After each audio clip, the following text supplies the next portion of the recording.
آج جس قسم کی خبر ہمیں موصول ہوئی ہے اور پروگرام کے آغاز میں یہ خبر دیتے ہوئے دل کافی زیادہ اداس بھی ہے یحییٰ السنوار جو کہ حماس کے سربراہ تھے، ان کو اسرائیلی فوجیوں نے شہید کر دیا ہے۔ 3 لوگوں کو نشانہ بنایا اور اس میں نشانہ بنایا یا ظاہر ہے کہ کوئی بومنگ ہوئی ہے یا جو بھی ہوا ہے، بہرحال وہ میتیں پہچانی نہیں جا سکیں۔ اپنے جذبات پہ قابو رکھے ہوئے ہوں، میں اپنی زبان کو بھی بہت کنٹرول میں رکھے ہوئے ہوں، لیکن ہائے ہائے کرنے کو دل چاہتا ہے، ماتم کرنے کو دل چاہتا ہے۔ پوائنٹ از کہ اسرائیل نے وہ جسے کہتے ہیں نا گھس کے مارا ہے، ان کو پتا ہے کہ یحییٰ سنور کدھر تھے، کہاں تھے۔ یحییٰ سنور جو ہیں یہ اگست میں جب اسماعیل ہانیہ کی شہادت ہوئی تھی تو اس کے بعد یہ پولیٹ بیورو کے سربراہ بنے تھے۔ ساری کی ساری جو 7 اکتوبر 2023 کو جو حماس نے حملہ کیا تھا اسرائیل کے اندر، اس کے کی آرکیٹیکٹ وہ تھے۔ ہی واز دا کی آرکیٹیکٹ۔ اسرائیل اس کو اپنی بہت بڑی فتح سمجھتا ہے۔ 1 سال اور چند مہینوں سے وہ غزہ کی اینٹ سے اینٹ بجانے کے بعد اب لبنان کی طرف بڑھ رہا ہے۔ ایک بات ضرور ہے کہ اگر اتنی جلدی جلدی حماس کے لیڈرز مرنے لگے اور مارے جانے لگے تو ڈیفینیٹلی حماس جو ہے وہ بہت کمزور پڑ جائے گی، اور اسرائیل جو ہے وہ کہیں رکتا ہوا ہمیں دکھائی نہیں دیتا۔ پھر آج بہت شدت کے ساتھ اسلامی قیادت جو ہے اس کا ماتم کرنا چاہتا ہوں۔ اسرائیل کی طرف سے ہمیں کچھ ایسا نہیں لگ رہا کہ وہ کسی طرح سے بھی بات چیت کے موڈ میں، ڈائلاگ کے موڈ میں ہے۔ ہیلو فرینڈز، جے ہند۔ ہندوستان اسپیشل میں آپ کا سواگت ہے دوستو۔ اسرائیل پر 7 اکتوبر 2023 کو کیے گئے حملے کا ماسٹر مائنڈ حماس چیف یحییٰ سنوار مارا گیا ہے۔ اسرائیل کے prime minister Benjamin Nitin Yahoo اور ودیش منتری اسرائیل کورٹس نے گروار رات کو سنوار کی موت کی پشٹی کی۔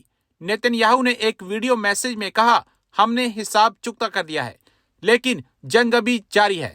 دراصل اسرائیل ڈیفنس فورسز نے 16 اکتوبر کو روٹین آپریشن میں سینٹرل غزہ کی ایک عمارت پر حملہ کیا۔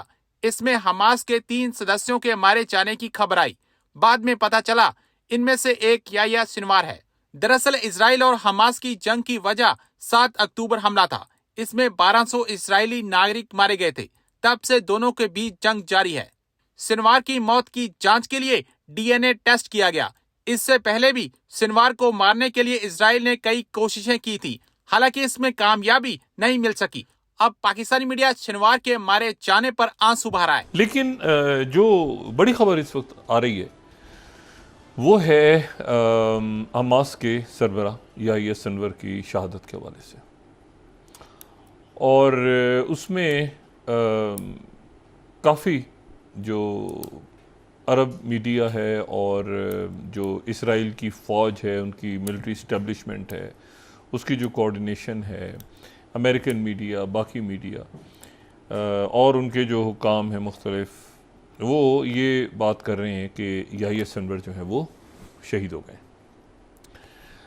یحییٰ سنور جو ہے یہ اگست میں جب اسماعیل ہانیہ کی شہادت ہوئی تھی تو اس کے بعد یہ پولیٹ بیورو کے سربراہ بنے تھے۔ 62 سال ان کی عمر، اور خان یونس کے جو کیمپ ہے، مہاجر کیمپ، اس میں ان کی ولادت ہوئی۔ اچھا، ابھی تک حماس کی جانب سے جونیئر لیول پہ جو ہے وہ کچھ تصدیق کی گئی ہے اس خبر کی، لیکن یہ ہے کہ عرب میڈیا جو ہے، تقریباً تمام مشرق وسطیٰ کا میڈیا، وہ یہ اس کو ذرائع کے حوالے سے چلا رہا ہے، تو ہم بھی اس کو اسی طرح سے اس بات کو کہتے ہیں کہ یہ عرب میڈیا میں یہ بات اس وقت بہت بھرپور انداز میں، اور اس میں جو ابھی تک ڈیٹیلز ہیں بالکل لیٹسٹ وہ یہ ہیں کہ یہ جو غزہ، ناردن غزہ میں جو زمینی فوج اسرائیل کی جب داخل ہوئی، ان کا کہنا یہ ہے کہ ایک عمارت میں، ایک بلڈنگ میں جو ہے وہ لڑائی ہوئی، اور وہاں پہ جو ہے وہ حماس کے لوگ موجود تھے، اور وہ لوگ موجود تھے جن کے ساتھ کوئی اسرائیل کے یرغمالی نہیں تھے۔ تو 3 لوگوں کو نشانہ بنایا، اور اس میں نشانہ بنایا یا ظاہر ہے کہ کوئی بومنگ ہوئی ہے یا جو بھی ہوا ہے، بہرحال وہ تینوں جو ہیں وہ میتیں پہچانی نہیں جا سکیں۔ دوستو، مڈل ایسٹ سے ایک بڑی ڈیولپمنٹ ہے کہ اسرائیل نے یا سنور کو قتل کر دیا ہے. یا سنور جو ہیں ایک prominent Palestinian political and military leader تھے, ہیڈ آف حماس تھے اس وقت. اس سے پہلے آپ کو یاد ہوگا کہ جب ایران کے اندر حماس کے لیڈر کو IRGC کے کمپاؤنڈ کے اندر اسرائیلیوں نے قتل کر دیا تھا, اس کے بعد یا سنور جو ہیں ان کو بنایا گیا ہے, ہیڈ بنایا گیا. ابھی کوئی 2 مہینے بھی نہیں گزرے اور وہ بھی ان کو بھی اسرائیل نے بالکل اپنے انٹیلیجنس آپریٹرز کے ذریعے قتل کیا. انفلوئنشل فگر تھے, آرگنائزیشن کو کنٹرول کرتے تھے, اور اس پولیٹیکل پارٹی, یا اس کو وہ پولیٹیکل پارٹی بھی کہتے ہیں, پولیٹیکل بھی کہتے ہیں وہ, اور ملٹری لیڈر بھی وہ کہتے تھے. اور سننے میں آ رہا ہے کہ حماس کا ایک ملٹری ونگ ہوتا کرتا تھا عز الدین قاسم برگیڈ, وہ اس کو ہیڈ کرتے تھے. اور یہ پرانا جسے وہ کہتے ہیں نا, ایک غزہ کے اندر علاقہ خان یونس, وہاں کے رہنے والے تھے. بیک ان 1962 انہوں نے یہ ساری کی ساری جب پیدا ہوئے اور اسٹرگل شروع کی, فلسطینین ایکٹیویزم کی اینڈ ریزسٹنس کی اینڈ آل دیٹ. اور یہ جو عز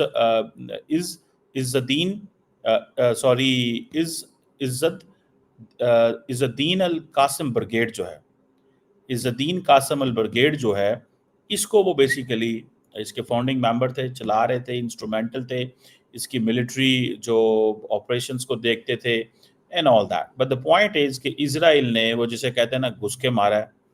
ان کو پتہ ہے کہ یا سنور کدھر تھے, کہاں تھے. وہ حماس کے سارے آپریشنز 2017 سے دیکھ رہے تھے. ساری کی ساری جو 7 اکتوبر 2023 کو جو حماس نے حملہ کیا تھا اسرائیل کے اندر, اس کے کی آرکیٹیکٹ وہ تھے. ہی واز دا کی آرکیٹیکٹ. اسرائیل اس کو اپنی بہت بڑی فتح سمجھتا ہے. مطلب یہ ہے جنگ ختم نہیں ہو رہی. آپ کو پتہ ہے کہ جو کیا نام ہے, جو تھرڈ میزائل ہیں, ٹھیک ہے جی, وہ بھی آ چکے ہیں اس کے اسرائیل کے پاس, ٹھیک ہے جی. اور تھرڈ میزائل کا آنا ایک بہت بڑی بات ہے. یہ تھرڈ میزائل ہے, ان کو کہا جاتا ہے terminal high altitude area defence missile system. یہ بیسیکلی ایک اینٹی جو ہے نا US design anti ballistic missile defence system ہے, جو انٹرسیپٹ کرتا ہے, ڈسٹروائے کرتا ہے میڈیم سے انٹرمیڈیٹ جو رینج بلسٹک میزائل ہوتے ہیں. اور یہ کس کے لیے ضروری تھے؟ فار لیبنان, کیونکہ وہاں سے حماس تو ٹھیک تھی, لیکن جو ان کو بڑا چیلنج آ رہا تھا وہ جو حسن نصر اللہ سے آ رہا تھا. حسن نصر اللہ کو تو انہوں نے مار دیا,